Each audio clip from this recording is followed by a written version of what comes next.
નમસ્કાર, વાકશક્તિ ન્યૂઝમાં આપનું સ્વાગત છે। ગોવિંદ ગુરુ લીંબડી તાલુકાના વસ્તી મુકામે કોરિડોરના કારણે સ્મશાન તોડી નાખતા ગ્રામજનો કોરિડોર નીચે અંતિમ વિધિ કરવા મજબૂર। ગોવિંદ ગુરુ લીંબડી તાલુકાના વસ્તી ગામમાં સ્મશાન ઘાટના ભાવે ગ્રામજનો ભારે મુશ્કેલીનો સામનો કરી રહ્યા છે। ગામમાં સ્મશાનની સુવિધા ન હોવાથી ગ્રામજનો કોરિડોર હાઈવેના બ્રિજ નીચે અંતિમ વિધિ કરવા મજબૂર બન્યા હોવાનો આક્ષેપ કર્યો છે। ગ્રામજનોના જણાવ્યા મુજબ કોરિડોર રોડના નિર્માણ દરમિયાન ગામનું જૂનું સ્મશાન ઘાટ તોડી નાખવામાં આવ્યું હતું। ત્યારબાદ છેલ્લા 5 વર્ષથી ગામમાં નવું સ્મશાન ઘાટ બનાવવામાં આવ્યું નથી, જેના કારણે અંતિમ સંસ્કાર માટે ભારે હાલાકીનો સામનો કરવો પડી રહ્યો છે। ખાસ કરીને ચોમાસાની ઋતુમાં ખાડા કોતરોમાં વરસાદી પાણી ભરાઈ જતા મૃતદેહના અંતિમ સંસ્કાર ક્યાં કરવા તે ગ્રામજનો માટે ગંભીર પ્રશ્ન બની જાય છે। આવી સ્થિતિમાં લોકો હાઈવેના બ્રિજ નીચે અંતિમ વિધિ કરવા મજબૂર બની રહ્યા હોવાનું ગ્રામજનોએ જણાવ્યું છે।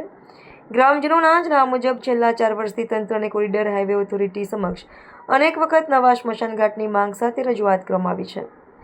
જો કે આજ દિન સુધી કોઈ યોગ્ય કાર્યવાહી કરવામાં આવી નથી। ગ્રામજનોએ તાત્કાલિક નવા સ્મશાન ઘાટના નિર્માણની માંગ કરી।